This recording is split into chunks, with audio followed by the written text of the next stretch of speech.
വയനാട് അതിവേഗം മാറുകയാണ്. വനമിറങ്ങുന്ന വന്യതയ്ക്ക് മുമ്പിൽ പലരും ബലി കഴിക്കപ്പെട്ടു കഴിഞ്ഞു. മറ്റു ചിലർ അർത്ഥഭ്രാണനം കൊണ്ട് മരിച്ച് ജീവിക്കുകയാണ്. ഭയം, സർവത്ര ഭയം. എവിടെ നിന്നാണ്, എപ്പോഴാണ് ആനയും കരടിയും കടുവയും പന്നിയുമൊക്കെ മുന്നിൽ ചാടി വീഴുന്നത് എന്നുള്ള ഭയാനകമായ ചിന്തകൾ ഓരോ വ്യക്തികളുടെയും മനസ്സിൽ ആഴത്തിൽ വേരൂന്നി കഴിഞ്ഞു. ക്ഷീര കർഷകർ, റബ്ബർ കർഷകർ, തോട്ടം തൊഴിലാളികൾ, വിദ്യാർത്ഥികൾ, നിർമ്മാണ തൊഴിലാളികൾ, തൊഴിലുറപ്പിൽ ഏർപ്പെട്ടിരിക്കുന്നവർ, അങ്ങനെ ജീവിതത്തിന് രണ്ടറ്റവും കൂട്ടിമുട്ടിക്കുവാൻ വേണ്ടി പുലരും മുമ്പേ പാടുപെടുന്നവരുടെ അവസ്ഥയും അത് എത്രയോ ശോചനീയമാണ്. സ്കൂളിൽ കുട്ടികളെ അയക്കുവാൻ പോലും പല മാതാപിതാക്കൾക്കും ധൈര്യമില്ല. ഒരു സമൂഹത്തെ മുഴുവൻ ആശങ്കയുടെ മുൾമുനയിൽ നിർത്താതെ അവരുമായി കൂടിയാലോചിച്ച് അവരെ വിശ്വാസ്യതയിലെടുക്കുക എന്ന വലിയ കാര്യം കൂടി ചെയ്തു തീർക്കുവാൻ ബന്ധപ്പെട്ട അധികാരികൾ തയ്യാറാകണമെന്ന് ഈ അവസരത്തിൽ വിനീതമായി ഓർമ്മപ്പെടുത്തുകയാണ്.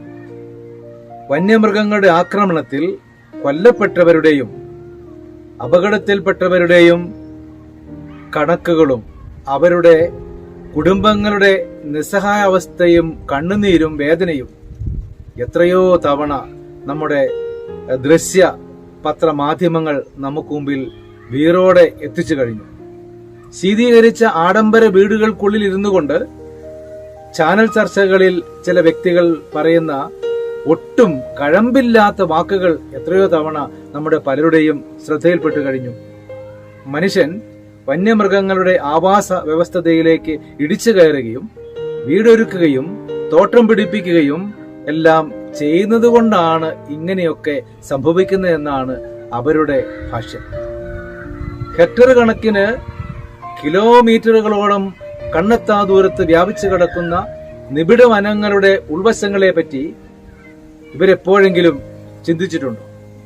എന്തുകൊണ്ടാണ് വന്യമൃഗങ്ങൾക്ക് കാടിനോട് മാനസികമായി അകൽച്ച തോന്നുകയും മാംസാഹാരിയായ ക്രൂരമൃഗങ്ങളെ പോലെ തന്നെ സസ്യാഹാരികളായ മൃഗങ്ങളും നാട്ടിലേക്ക് ഇറങ്ങുന്നതെന്നുള്ള കാര്യം?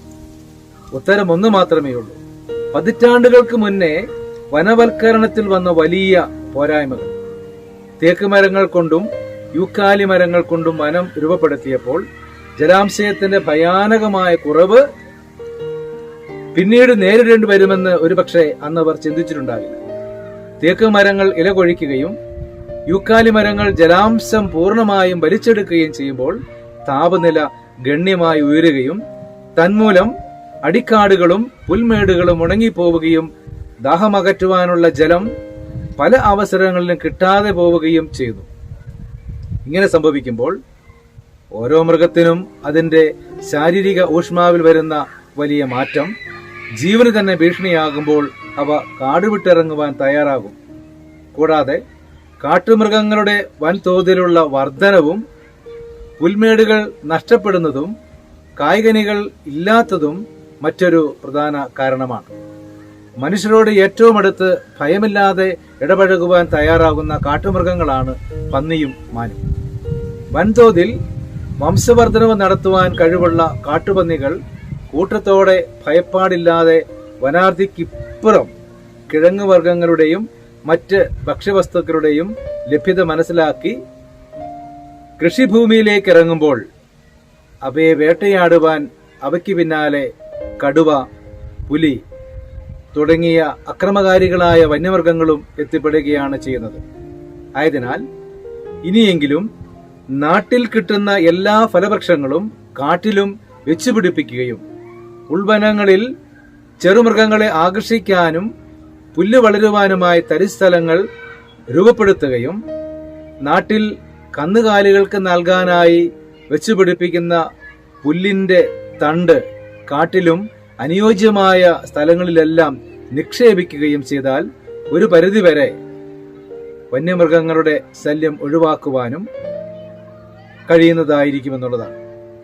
ആണായാലും പെണ്ണായാലും കുട്ടികൾ രണ്ടു മതി എന്ന് ബോധവൽക്കരണത്തിലൂടെ വർഷങ്ങൾക്ക് മുമ്പേ മനുഷ്യരെ പഠിപ്പിച്ച രാജ്യത്തിലെ പൗരന്മാരാണ് നമ്മൾ. ഇന്ന് പലരും അത് അനുസരിച്ചാണ് ജീവിക്കുന്നത്. ഒരു വ്യക്തി ജനിച്ച് 22 25 വർഷങ്ങൾ കഴിയുമ്പോഴാണ് ആ വ്യക്തിയിൽ നിന്നും മറ്റൊരു കുഞ്ഞ് ജനിക്കുന്നത്. ഏകദേശം 22 25 വർഷത്തിന്റെ ദൂരപരിധി. എന്നാൽ ആദ്യത്തെ വ്യക്തി ജനിക്കുന്ന അന്നേ ദിവസം ജനിക്കുന്ന ഒരു കാട്ടുപന്നി 6 മാസങ്ങൾ കഴിയുമ്പോൾ പ്രസവിക്കുമ്പോൾ ഏകദേശം 7-8 കുഞ്ഞുങ്ങൾ ഉണ്ടാവുകയും അതിൽ പകുതി ആൺകുഞ്ഞാണെങ്കിലും പിന്നീട് 6 മാസം കഴിയുമ്പോൾ അമ്മപ്പന്നിയും 4 കുട്ടികളും കൂടി പ്രസവിക്കുമ്പോൾ ആദ്യം പറഞ്ഞ കണക്ക് അത് വെച്ച് നോക്കുമ്പോൾ എത്ര എണ്ണം ഉണ്ടാകുമെന്ന് ചിന്തിക്കുക. ഒരു മനുഷ്യനിൽ നിന്നും 25 വർഷങ്ങൾക്ക് ശേഷം അടുത്തൊരാൾ ജന്മമെടുക്കുന്ന സമയം കൊണ്ട് ഒരു പന്നിയിൽ നിന്നും 22 വർഷങ്ങൾ കൊണ്ട് എത്രയായിരിക്കും കാട്ടുപന്നികൾ ജന്മമെടുക്കുക? അപ്പോൾ എൻ്റെ പ്രിയ സുഹൃത്തുക്കളെ, ആ കണക്ക് തെറ്റാണ്. നിങ്ങൾക്ക് തെറ്റുപറ്റി. കുറെ എണ്ണത്തെ മറ്റു മൃഗങ്ങൾ ഭക്ഷണമാക്കിയില്ല എന്ന് ചോദിച്ചേക്കാം ഒരു പക്ഷേ നിങ്ങൾ. ശരിയാണ്, ഞാൻ ഒരു കാട്ടുപന്നി പ്രസവിച്ച കണക്കേ പറഞ്ഞിട്ടുള്ളൂ. തൊട്ടടുത്ത ദിവസങ്ങളിലായി ആയിരക്കണക്കിന് കാട്ടുപന്നികൾ പല കാടുകളിലായി പ്രസവിക്കുമ്പോൾ ഉണ്ടാകുന്ന വലിയ കണക്കുകൾ കൂടി ചേർത്ത് വായിക്കുക. മിക്ക മൃഗങ്ങളുടെയും കണക്ക് ഏറെക്കുറെ ഇതേപോലെയൊക്കെ തന്നെയാണ്.